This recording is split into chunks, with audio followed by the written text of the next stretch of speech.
கோபம் அல்ல. கோபம் வேற, ரோசம் வேற. கோபம் என்றதை பொறுத்த வரைக்கும் இஸ்லாம் கெட்ட குணம் லிஸ்ட்ல வச்சு, ஆனா கோபத்துல நல்ல குணம் உண்டு. கோபத்துல நல்ல குணம் உண்டு. ரோசத்தை இஸ்லாம் நல்ல குணம் லிஸ்ட்ல வச்சு, ஆனா அதுல கெட்ட குணம் உண்டு. விளங்குதா? அதாவது கோபத்தை இஸ்லாம் லா தக்தப், கோபப்பட வேண்டாம். அப்ப எதுக்கு கோபப்பட வேண்டாம், என்னத்துக்கு கோபப்பட ஒன்றும் சொல்ல, ஒட்டுமொத்தமா என்ன சொன்னாங்க, கோபப்படாதீங்க. அப்படின்னு அர்த்தம் என்ன? கோபத்துல நல்லது இல்லைன்னு அர்த்தம் இல்ல, கோபத்துல அதிகம் கெட்டது. கோபத்துல அதிகமா என்ன செய்யும், கெட்டது. அப்ப இஸ்லாம் எப்படி கையாள மாட்டா, கெட்டதா தான் என்ன செய்யும், கையாளும்.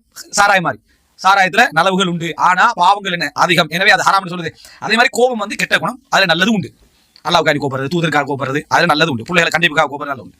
ரோசம் நல்ல குணம். அந்த ரோசத்தால தான் குடும்பத்துக்கு உதவுவான். எந்த குடும்பத்துக்கு நான் உதவணும், இன்னொருத்த கையேந்த கூட ரோசம். என் மனைவி நான் உதவணும், என் மனைவிய ஒழுக்கம், அந்த ரோசம். இந்த ரோசத்தன்மை இருக்கணும். மனைவிட்டே ரோசம் வைக்கணும். கணவன் ரெண்டாம் திருமணம் முடிச்சு மனைவி முதல்ல வருது கோபம், சரியான கோபம் இல்ல, ரோசம். இவர் வழக்கம் கொடுத்துருக்கா, ரோசம் அவங்களுக்கு வரும். அதை ஒரு நாள் இல்லாமலாக்கிற, அது குர்ஆன் சொன்னாக்க எதிரானதும் இல்ல. அந்த ரோசம் ஜிபில்லியா, அவங்களோட இயல்பு தன்மையில இருக்கு. அந்த ரோசம் வந்தே ஆகும். அதுக்கு பேர் என்னது, கைரத் என்ற அரபுல ரோசம். அல்லாஹ்வுக்கு சிபத்தாக சொல்லப்பட்டது என்ன தெரியுமா? இன்னல்லாஹ அக்யர், அல்லாஹ் மிகவும் ரோசக்காரன். அல்லாஹ் தஆலா மிகவும் ரோசக்காரன். எப்படி ரசூலுல்லாஹ் சொல்றாங்க, இன்ன சஅதன் அக்யர், சஅத் ரோசக்காரர், வ அன மின்ஹு அக்யர், நான் அவரை விட ரோசக்காரர், வல்லாஹு மின்னி அக்யர், அல்லாஹ் என்னை விட ரோசக்காரன் ரசூலுல்லாஹ். சோ ரோசம் மிகவும் சார்.